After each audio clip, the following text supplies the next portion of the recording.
Hi, this is Bob Sorrentino from Italian Roots and Genealogy, and I'm here today with Carla Gambescia, and she's got two websites, Postcards from the Boot and La Dolce Vita University, and she's also authored a couple of books and out there gives lectures. So welcome, Carla. Thanks for being here. Hi, Bob.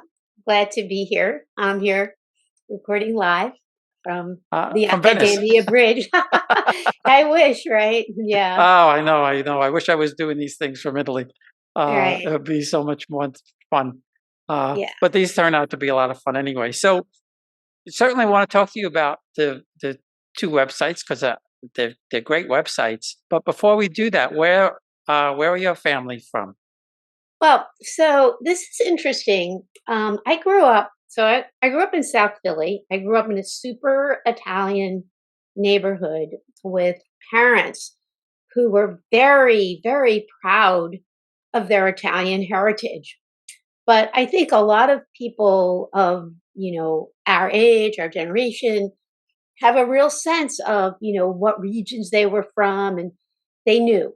And this was something that I didn't know. Yet as a child, from my earliest memories, I knew I was Italian and that made me special and that was incredible. And my father would tell me that I had descended from the Romans and the Medici. Now, you're like 6 or 7 years old, and you don't really know what to make of that, but I knew that was good and important, and it sort of set a high bar for me. So I grew up in South Philly knowing I was Italian, that it was good, and that somehow there was something great in my heritage. But only in later life did I really discover, because my parents were going to speak English. We had our meals that were uniquely ours, but it was really about being American. And only in later life did I learn that on my mother's side they came very early. They came in the late 1870s, and they came from the province of, or the region of Basilicata, a town called Acciatura, which is way up in the mountains. And I've visited there a number of times. I've actually ridden my bicycle there.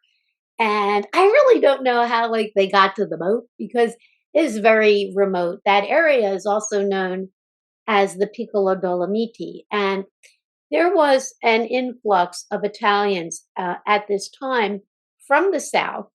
Um, and there was a big earthquake in the 1880s, and there was no rebuilding there. Now you had unification, all the promise of that, but it wasn't good. And they came and they first went to Argentina, and then they didn't like that, and then they came to New York, but they loved Philadelphia. They thought there were more trees, and so they settled there. So that side is from Basilicata, the town of Acciatora. And there's a street in town. Uh, it's like, Via Di Biasi. And that's one of our family names. And my father's family is from Abruzzo, in and around Chieti, and my father's mother is from Campobasso in Molise. So, but I've, again, found these things out later, say in my 30s, and not really from my parents. So it's interesting, and I really connect to my Southern Italian roots, and I'm very interested in culture, and that animates me, sharing Italian culture with others.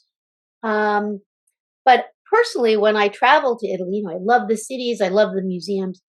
But when I go south, and the more south I get, the happier I am. I mean, there's something about it that just feels so, I don't know, home. It's amazing. So I just really personally favor the South. I love Puglia. I love Campania. I love Sicily. I love to be in the South. So Yeah. Yeah, a lot of people say that too. I'm from the South, so, uh, but I think it's a homier feeling in the South, I think, than in the North. Yeah, and I mean, I remember my first trip to Italy. I was with my parents, and I was 8 years old. And as soon as we got to Naples, and people were like, "This was like 1963 or 60." I don't. It was, you know, it's like Naples. It's like, oh my God, you're going to Naples. I mean, you're crazy. And my parents were like so happy there and just like so relaxed in the Bay of Naples and everything about it. It was soothing. It was just, I don't know, it had a serenity to it. And I just remember, and again, when you're little, whatever, you have these certain impressions. And, I liked what I liked as a child. I mean, I liked Venice because it was magic. And I still have this beautiful piece of, we went to see a glassmaker and they made me a horse. So I still have my horse. It That's broke once, but I repaired it. So I have a horse from 1963. that's cool. That's so cool. Yeah, we had gone 25 years ago, and I didn't know that. I didn't know what I know now. But we just went, and like you said, we were in Naples. My father's family's from Naples, so you walk around, and I say this to everybody: you walk around in a hometown that you know you came from, and you're walking the streets that your grandparents walked, or your great grandparents walked.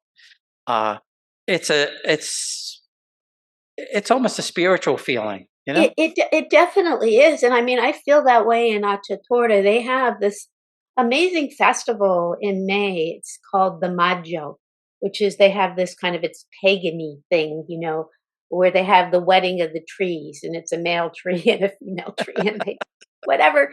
But it's just amazing, to know that your family. I mean, it is amazing and it's spiritual. I would agree with that.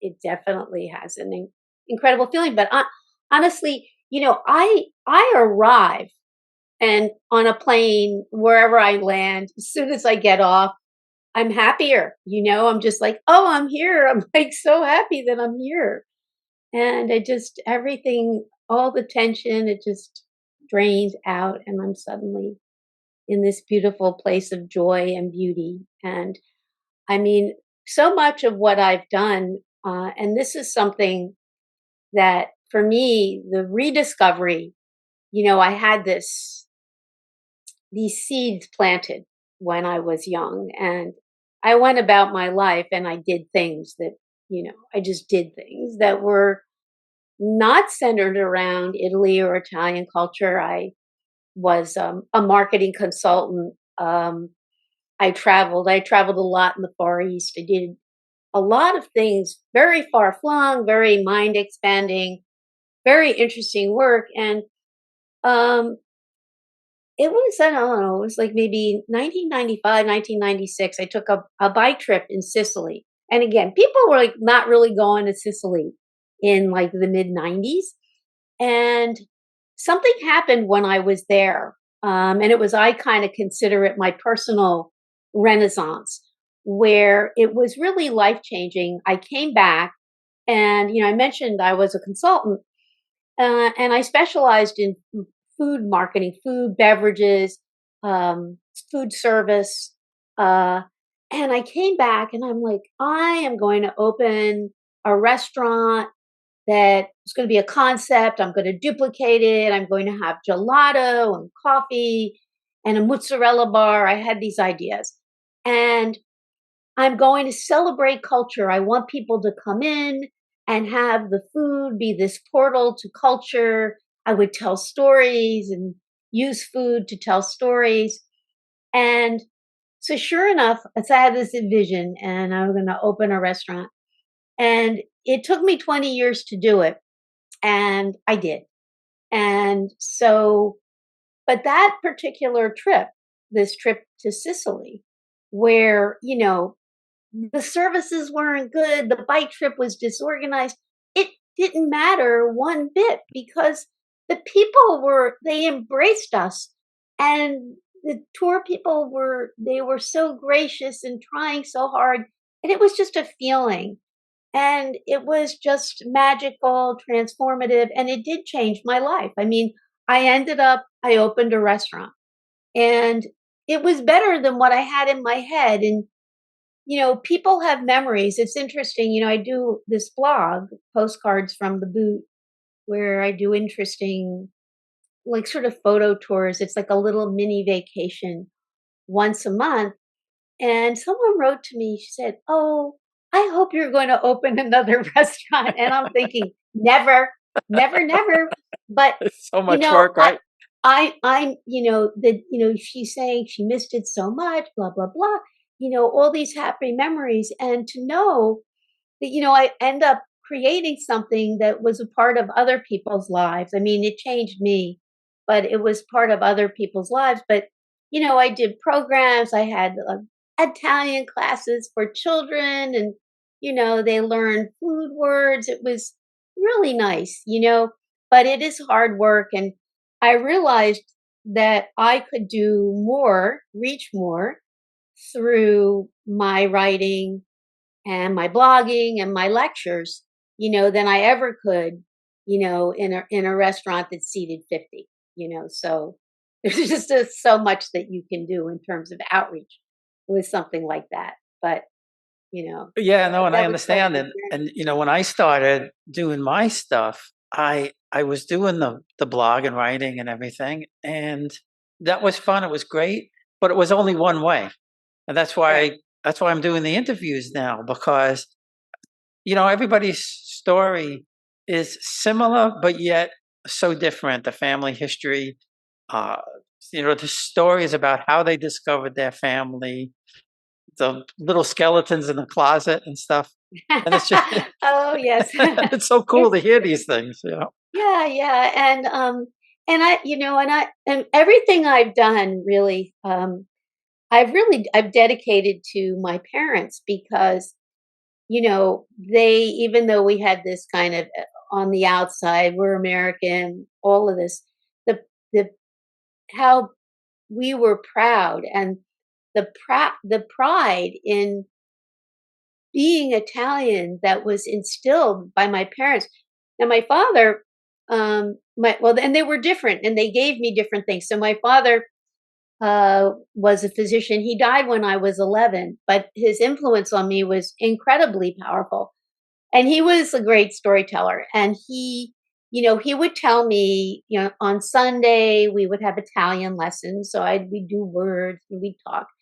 And then we inevitably would move to, like, I wanted him to tell me a story. And he would tell me stories like of Vivaldi, the Prete Rossa, the Red Priest, who taught the orphan girls to sing and play the violin, and then when we go to Venice to see his church, just incredible. Or Dante and Beatrice, and this love story, and he sees her, she's 9 years old, and I'm like 7, and I'm like, cool, you know so all of these things, and they became real to me. And it would be like, tell me the Dante story again, or tell me about Galileo and the ball and Pisa and all of those things. And so they became familiar to me in the way that's like a Hansel and Gretel kind of thing. And I loved the stories. And I had this, and then in my restaurant, I named my pizzas, all of my pizzas, after great Italian, and they took on characteristics of the people. So, for example, the Vivaldi was roasted red and yellow peppers, in honor of his, flaming red hair. But I wrote little things in the menu to give people this information, so it wasn't just an inside joke for me, Mhm. And I had these they were little cards, and people collected them. They were fun facts, and it was brought to you by La Dolce Vita University. And so that's how the name of the book that I wrote, came about, La Dolce Vita University, which was, these little fun facts and vocabulary cards that people collected that were like on the table, or whatever. But and then the book came out of the came out of the restaurant. And then my photography, I would have these slideshows of my photos, um, in, a flat screen on the bar. We had different things, but there was always a flat screen that had photographs of places, and people would like to watch that. And so, yeah, That's so those, cool. And you mentioned the stories and everything like that, and I think that's one of the saddest things. We're losing that now with the youth. Our youth isn't connected like we're connected, and no, no, and actually, I mean, it's so interesting because I have my background. I went to business school.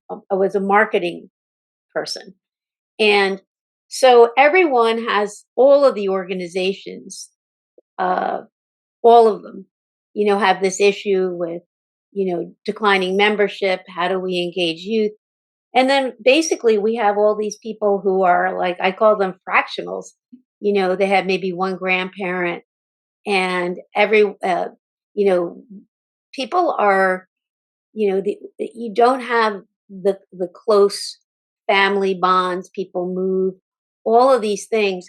And um, one of the things that I really want to do, and this is sort of post pandemic, I mean, during the pandemic, I really hunkered down. I wrote more. I was lecturing constantly. But now, what I really want to do is go back into the world of business and to create and engage people in things that are for profit.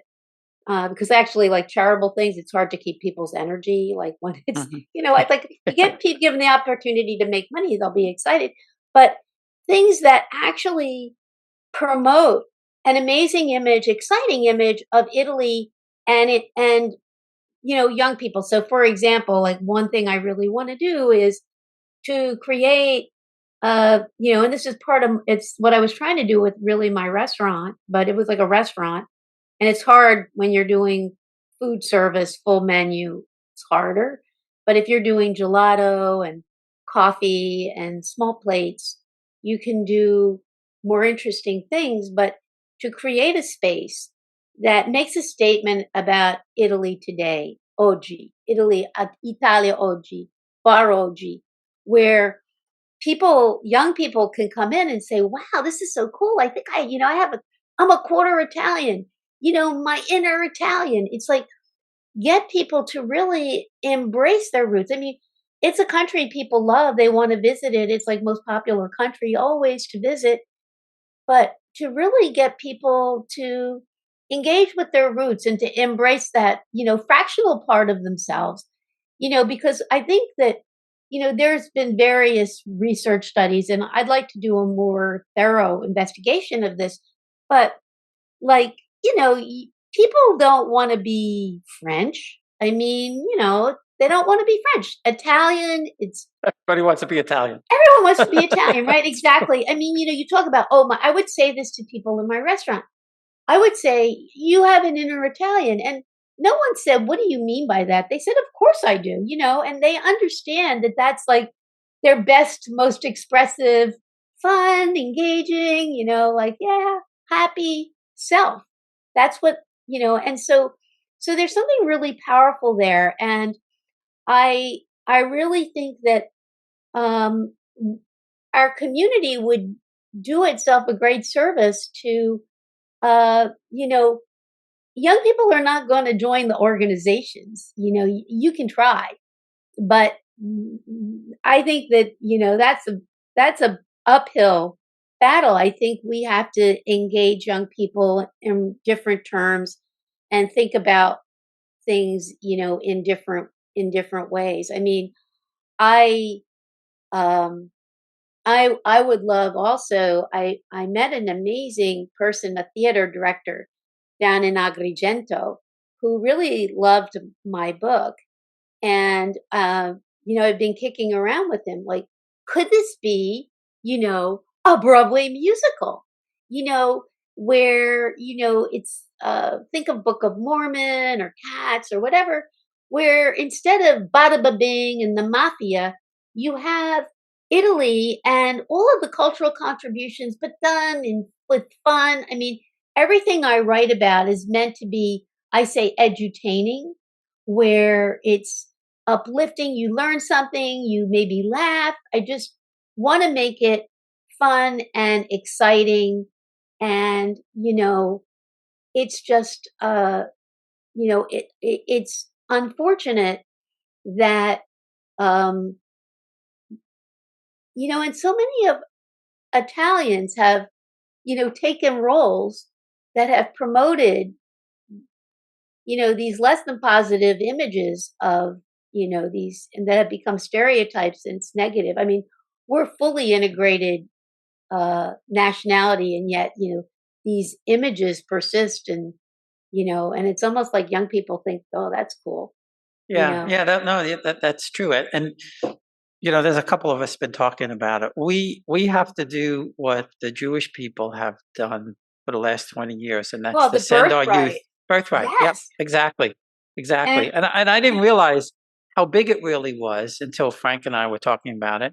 But one day I just happened in passing to mention it to my neighbor across the street who's Jewish, and he said, "Oh, both my kids have gone."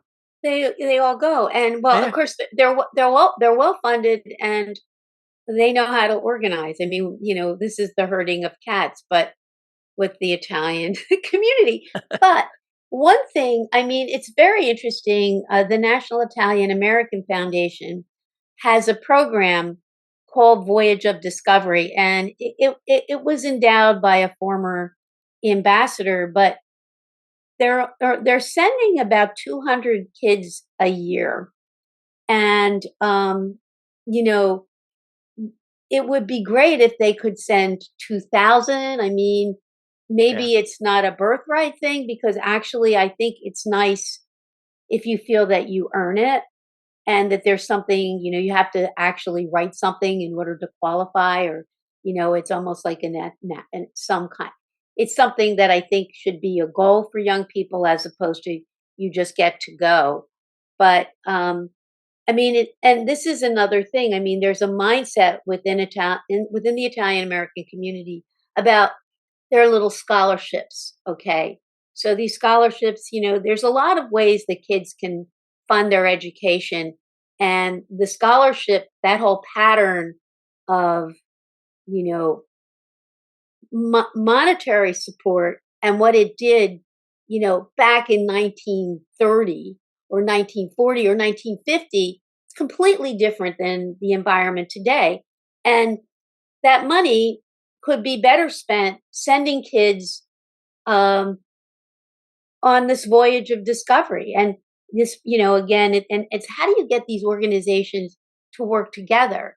It's not just, well, this organization's program, but to have it be something where people work together to send, people from their area on this, voyage of discovery thing. yeah.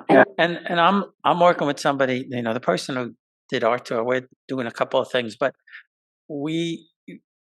I said to her, we need to get the Italian government involved in some way, shape, or yes, form, because Italy is going to benefit from it. Not just our kids, but Birthright Israel. They've contributed over $2 billion to the Israeli uh, um, economy by right. having Birthright Israel. So it's a win-win, Well, if you know what I mean. it is, and and then there's all this like, oh, this like whining, like no one is studying Italian. But you know what? If you had something like this, there are all these other like things that cascade down, that you will have repercussions, really positive, that you don't quite understand, but would be really good, because it's like, if you have this thing where you will go to Italy for 2 or 3 weeks in the summer, uh kids will want to learn the language.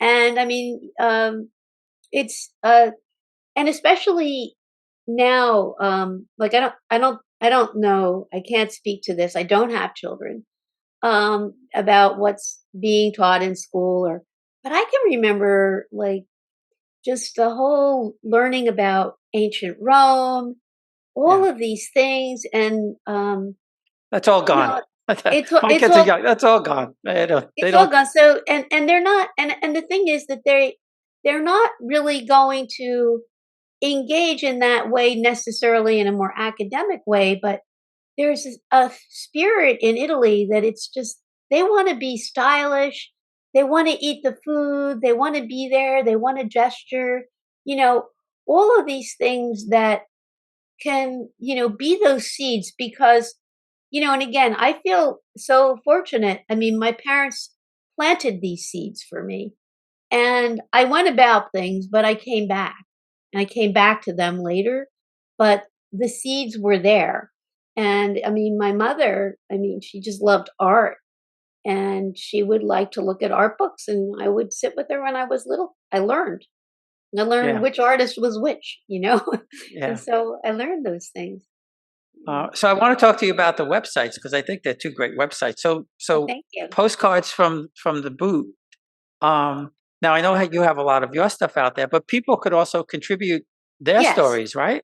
Yes, and I wish people would. I mean, because I've had inquiries. I don't charge anyone anything. I'm happy to do that, and I have certain colleagues who have over time, done multiple posts for me. And I mean, I what I'm really looking for are great pictures, and like, for example, this month I talked about the chocolate cities. I mean, people, from a culinary point of view, people are like, oh, pasta, or if you think about sweets, you think cannoli or tiramisu, whatever. But I mean, few people know that Italy was the capital of the chocolate producing capital of the world. Uh, After the discovery of cacao in the New World and the Spanish brought it back, it got, all of this production. It came into Italy through the port of uh, Genoa and then was produced in Torino. And so there's, gianduja, chocolate hazelnuts, and, you know, people know about Perugina and all of that, but that came much later. And then in Sicily, they were also the Spanish, the tradition more of how the Aztecs worked with chocolate, which was the chocolate and then the sugar suspended in the chocolate, which you have Modica chocolates, very grainy. It's really interesting, but that's that little that topic this past month, which was talking about the three cities and their relationship to chocolate, was a little bit more content oriented. But my goal, for the most part, is to engage people with great images that give them the sense of a mini vacation once a month, that it's something that they look forward to. And I mean, I don't have a huge list of people, but I have a 40% open rate. And I mean, it hovers like 35, 42. That's a big open rate. That's a big number. And Yeah. I think it's because like I don't send emails every other day, right? And it's fun stuff to look at, and people, you can also see they go back, they repeat, and so I feel like I'm engaging people with really interesting visual content, and it is doing what my aspiration is, that it gives them a little, a chance to be emotionally transported, to just travel in their imagination. Yeah. Well, I'm certainly And going to so, put some of my stuff out there. So I'm going to put okay, some of well, my stuff out there from our I trip. So, okay, that's great. And then, the other website, La Dolce Vita University, um, really began as my book's website because that's the name of the book. And I've now evolved. I mean, I have the book, it's in its second edition. The second edition added, I don't know, maybe 150 pages of new content.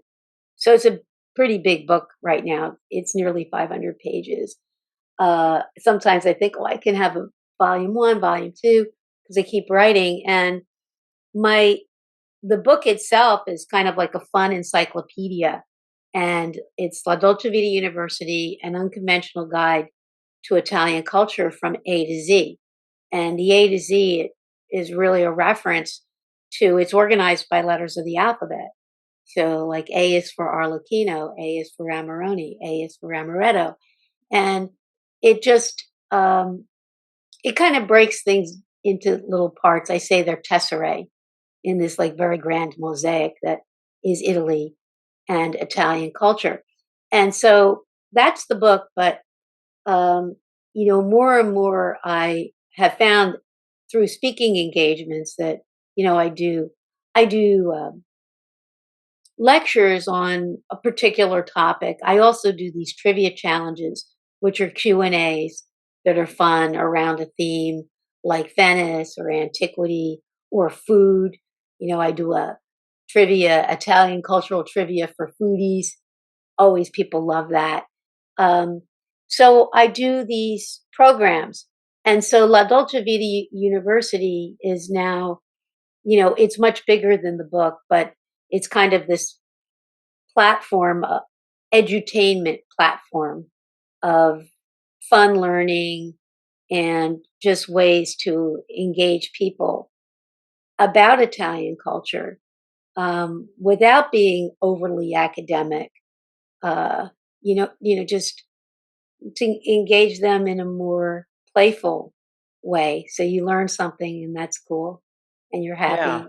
And it Yeah. wasn't hard, It's like, oh, that essay was so hard to read. Right. Yeah, well, I certainly want to get that out to people. One of the, when I was going through it and I saw one of the headlines, the leading ladies of the Renaissance. So I'll tell you why that struck me, because you mentioned her in the paragraph. One of my two of my great great grandparents, going way, way back, are Isabella d'Este and Francesco Gonzaga. Oh my God. Oh my God. Well, she's so fabulous. I refer to her as the Jackie Kennedy of the Renaissance. That's the Jackie O of the Renaissance. Well, Yeah, but she was an amazing. Okay, so she was like a fashion icon. I mean, people yeah, copied her clothing, and I mean, she was painted by Titian, Rubens. I mean, she desperately wanted Leonardo to paint her, but he did a sketch of her. But she was incredible. But she was a great politician, and that's right. she was, first of all, she was the eldest of the d'Este's children, and they really believed in educating daughters in the same way as their sons. And she and for her sister Beatrice married uh, the Duke of Milan. But anyway, they received an amazing education, and she did so much when she married Federico. She did so many things to upgrade the culture of Mantua. It was incredible. But he was a condottieri, but she was much more like, she had, her political acumen was much better. He was, captured. She negotiated with the King Charles of France for his release. She also managed to get Mantua promoted to a duchy, which was like a really big deal Mhm. back in the day. I mean, that would be like having statehood granted. So it was really big. But she's amazing, and she had a great education. She came from money, all of those things that you would expect, but she really did it right, and she's amazing. I So I had, can't I believe you're related to her. I That's had, so fantastic. I never knew who she was before I started doing the research. My grandmother in the picture up there behind me. Um, she's from two noble families, Caracciolo and Pirmalo. And through the Caracciolo line, I descend from Isabella d'Este Oh and my god. countless other people. Pope Paul III is another grandfather. Oh my Uh, god, that's incredible. and Oh somebody my asked me the other day, I thought popes couldn't have children. I said, well, back then, god. Back then, that's right. it's a different world. Wow. That's incredible. Was he in the Counter Reformation? He was important. He was Didn't Bernini sculpt him? I don't know. He was Pope. I guess it was Pope for 15 years, from I don't know 1524, five, some Yeah. So 1520s I and mean, 30s. there's an amazing painting of him in Capodimonte in Naples, painted by Titian. I'll Yes, send I've this seen. to you. I've seen. Yeah, Yeah, I have it. Yeah, yeah, I know yeah, that yeah. one. No, he was he was very important in the Council of Trent. I mean, Yes, he's yeah. another he really politically incredibly important, because I mean the church's brand was really tarnished, after kind of the Medici, like there was a lot of spending, the Borgia, all that, a lot of spending. But he kind of straightened up things and got like the house in order, and was the whole that was really he was really important. Wow. Wow, Uh, I'm like very impressed that I know you. Wow. Cool. well, the interesting thing about him was, he was Alexander the Fourth's girlfriend's brother. Uh, Yes. so Right. that's how he became a cardinal at the age of Right. 18. Exactly. Yeah. I mean, I know. I love all this kind of the Peyton place of, like, these the soap opera of all of it. It's just so And interesting. he made his well, he had sons and grandsons and all of that. But Right. yeah, I come through that line, and Wow. I didn't know until we got to Naples, and we didn't get there. But there's a one of the I guess it must be the Capodimonte. They have Capodimonte. all the Farnese The portraits. Farnese, right? And then they have Yeah, the Farnese bull, yeah, right? Which is yeah. incredible. That well, I mean, the museums. I mean, I love the archaeological museum has the bull, and then the Capodimonte has the paintings. Uh, and I was there uh, last not last summer, the summer before. It Yeah, was well, it was fun. in the Duomo, in the Yeah. Duomo, there's Saint Francis Caracciolo, Oh, and he's not in my direct line, but he's a distant whatever he is. right. Um, but we got a tour of the Duomo from one of the Caracciolo di Torchiolo, my grandmother's family. He was nice enough to come and talk to us about the statue and all of that. And then in another part, my um, my grandmother's father was from the Dukes of Capocota, Piromalo. Actually, they were the Counts of Montebello in Calabria.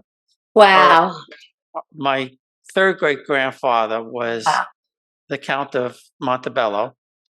He married Duchess Beatrice Capici Piccicelli, and in the Cool. Duomo, there's a little side chapel with the Capici in the floor, that crest, and then on the wall, there's another thing that she put in there that mentions both families.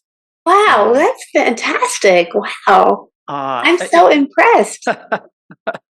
don't be impressed with me. I didn't do anything, but No, I mean, because I can't go much further back. I mean, so Tommy Di Magella, Damigella, right? yes, yes, yeah, I Right. know Well, him I well. mean, he's royal Yes, he too. is too. He's got He's like yeah. really. I mean, it's incredible. I mean, he told me his story. I was like, wow. I'm a little more noble than he is, but Yeah, they really. There you go. So well, what happened was the way I found it is my grandmother brought her father's, I say, calling card, about the size of an index card, and it says on there, has his name and the crest, and it says from the Dukes of Capocota. And as a little boy, it was always in the photo book, and I always asked my right. mother about it, and she would say, and that was my father's family, and blah blah blah. So that's kind of where I started with my father's family. I never really, I had no idea what I was actually going to find. And Wow. when I put him in, I typed him into Google, and I figured, well, I'll find a little thing here or there. And um, he popped up of the page from the Libro d'Oro showed up with him marrying Amelia Caracciolo, and I had never heard that name. And I called my cousin Louise, who lived with my grandparents. I said, "Do you know who this is? It looks like it's the family, but do you know?" And she says, "Oh, of course. That's known as Mother." And the names all fit because my father was Nicola, named after his grandfather. Uh, my oldest aunt was Amelia, named after Amelia Caracciolo, who married Nicola Piromallo. So all of that fit. The dates fit. Right. Everything fit. Right. Wow. But I had no idea. So once I found that, I traced them back through the Libro d'Oro back to 950 in Naples, the earliest Caracciolo, the first Wow. Caracciolo. Wow. And so again, when we went to the state archives, and for people who go to Naples, the state archives is really a cool place. So when we went there, they had us go in and they showed us one of the oldest records that they have in there is a Caracciolo record from 1100. Wow. And the Italians, nothing's done under glass, no glove, Right. just go through everything. So I had these problems in Acciatura where their records, they went back like 100 years. That was it. And then I've sort of figured out that I have to go to Portenza or something because they have nothing further for me. So I kind of came to a dead end. Um, but I haven't given up. I mean, I have a lot kind of going on right now, but I feel like my Danubili line, it would be easier for me to follow than my father's side for a variety of reasons. But yeah. Well, my mother's side. Now, my mother's that's why the book is Farmers and Nobles. My mother Right. was from a farming family in Torito, right? Right. In America, that didn't matter. Over there, nothing would have happened, right? Right. Right. But now her family, I was so amazed because Torito and Acquaviva dell'Infante, where they're from, there's hundreds of records. All of that stuff has been filmed, and I found 120, Wow. 130 records just like that right off the bat. It's all on the Antonati. I found my grandparents, both their birth records. I found their marriage record. I found aunts and uncles' birth records. I mean, I found a ton of stuff. But it all depends on who, because each region is different. It depends on who they want to, how much they want to let Family Search, Right. FamilySearch.org go in there and film them and index them, and Right. my guess is they filmed a lot of these records, but they're not indexed, and that's why and there's so many. That's why places like the big cities like Naples and some of the larger cities in Cities. Calabria and Sicily, you can't find them. They're there, but you can't find them because they Find haven't them. been indexed yet. Right. Interesting. That's interesting. Because I've talked to the people at Family Search. I've interviewed them, and that's what they said. They said we do the filming, but we rely on volunteers to go out there and index the Right. records. Right. So Right. that's why sometimes they may be there, you just can't find them because they haven't been indexed yet. Right. That's interesting. Good to know. But I'm a crazy nut job with all of this stuff. So. Right. and again, in the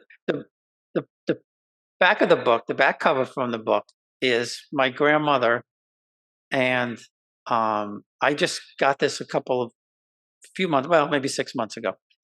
My cousin that I had never known up until 8 months ago found this among his mother's things, and it's the postcard that my grandmother sent to her father in Italy around 1919. Wow.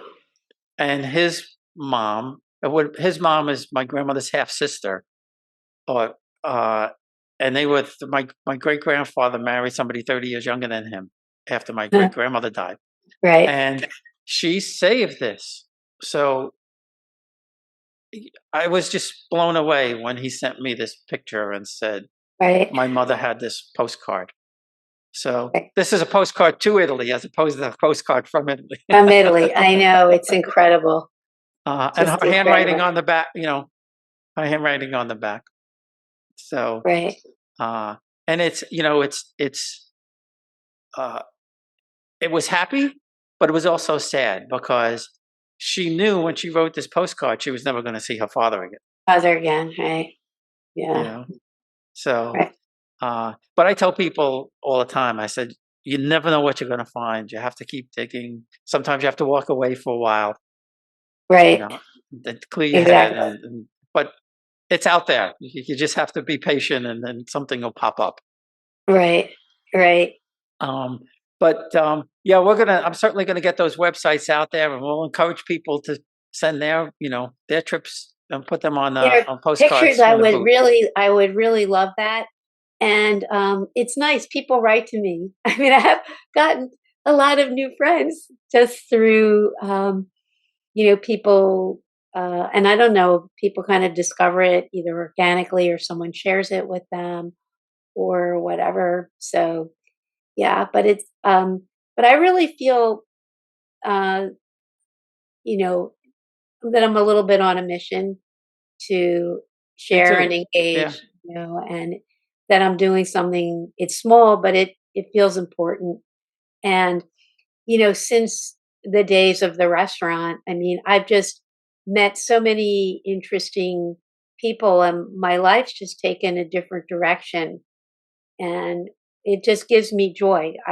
Uh, it's very. Some people have the right temperament for a restaurant.